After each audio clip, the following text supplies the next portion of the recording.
त्यावेळेला आपल्या MIG क्लबमध्ये तिकडे पत्रकार परिषद पण झाली होती, सगळ्या पक्षाचे सगळे लोक पण तिकडे आले होते. पण त्यातल्या अनेकांना मी काय बोलतोय याचं गांभीर्यच नाही समजलं. आणि मग ज्या वेळेला प्रत्येकाच्या दरवाजावरती टकटक व्हायला लागली,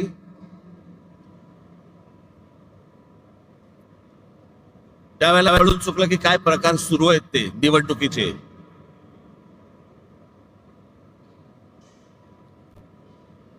आताही बघा, गेली विधानसभा झाली, 232 आमदार निवडून आले. 232.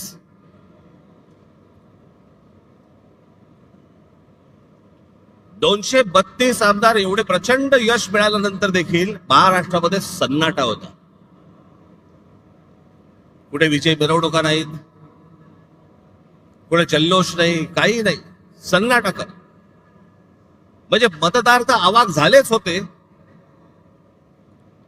निवडून आलेले पण अवाक झाले होते. निवडून आलेल्या लोकांनाही समजायला कसा निवडून आलो.